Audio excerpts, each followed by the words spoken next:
Assalamualaikum warahmatullahi wabarakatuh. Perkenalkan, nama saya Asyila Gasani dengan nomor stambuk D10120173, kelas DBT4, Fakultas Hukum Universitas Tadulako.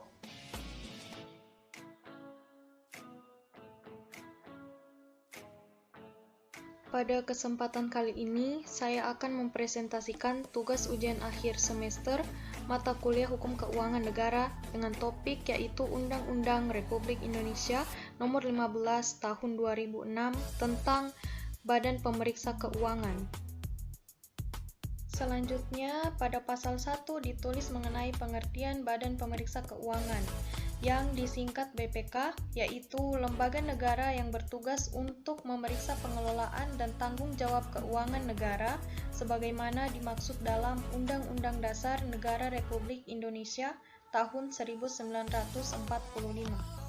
Pada pasal 2 dijelaskan bahwa BPK merupakan satu lembaga negara yang bebas dan mandiri dalam memeriksa pengelolaan dan tanggung jawab keuangan negara. Tugas BPK terdapat pada pasal 6, yaitu BPK bertugas memeriksa pengelolaan dan tanggung jawab keuangan negara, yang mencakup pemeriksaan keuangan, pemeriksaan kinerja, dan pemeriksaan dengan tujuan tertentu. Pemeriksaan BPK dilakukan berdasarkan Undang-Undang tentang Pemeriksaan, Pengelolaan, dan Tanggung Jawab Keuangan Negara.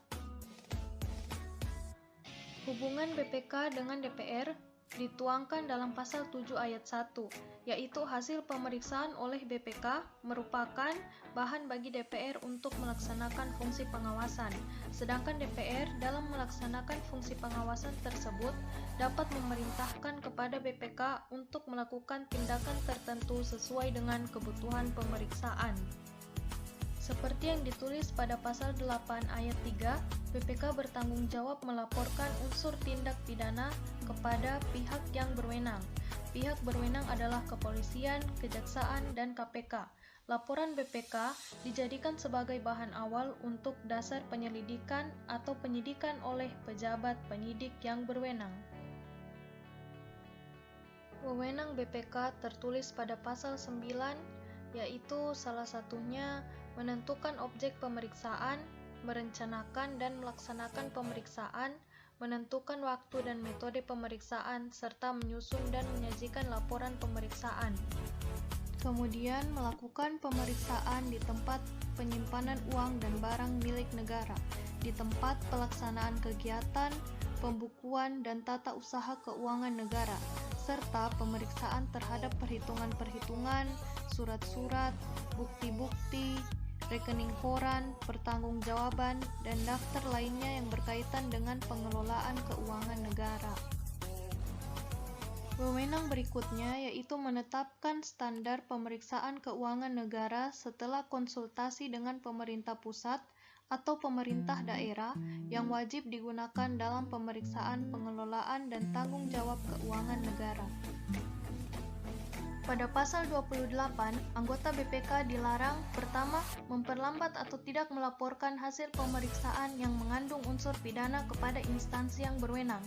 Kedua, mempergunakan keterangan, bahan, data, informasi, atau dokumen lainnya yang diperolehnya pada waktu melaksanakan tugas yang melampaui batas kewenangannya, kecuali untuk kepentingan penyidikan yang terkait dengan dugaan adanya tindak pidana secara langsung maupun tidak langsung, menjadi pemilik seluruh, sebagian, atau penjamin badan usaha yang melakukan usaha dengan tujuan untuk mendapatkan laba atau keuntungan atas beban keuangan negara.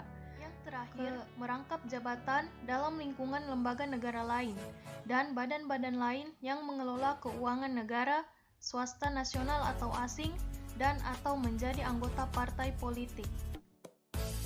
Pada pasal berikutnya, yang masih berkaitan dengan pasal 2 mengenai kebebasan dan kemandirian BPK, yaitu pasal 31.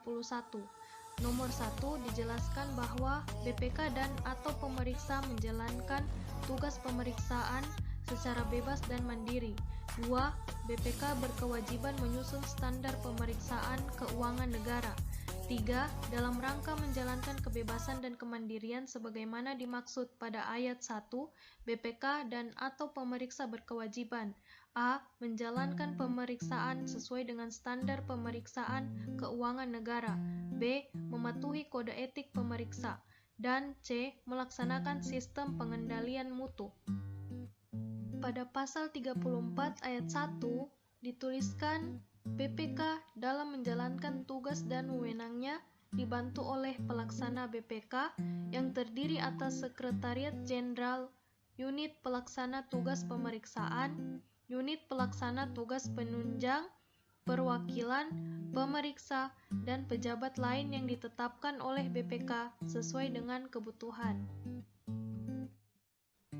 Berikut ketentuan pidana pada pasal 36 ayat 1. Anggota BPK yang memperlambat atau tidak melaporkan hasil pemeriksaan yang mengandung unsur pidana kepada instansi yang berwenang sebagaimana dimaksud dalam pasal 28 huruf A dipidana dengan pidana penjara paling singkat 3 tahun dan paling lama 10 tahun dan atau denda paling sedikit 3 miliar rupiah dan paling banyak 10 miliar rupiah.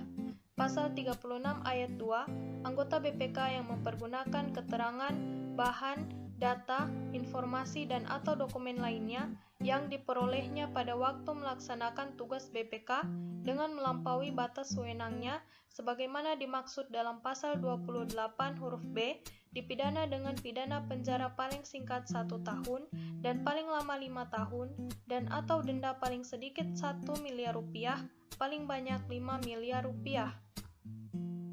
Berikut adalah salah satu kasus dugaan korupsi Bupati Bima yang dilaporkan ke KPK berdasarkan hasil audit BPK atas laporan keuangan daerah Kabupaten Bima.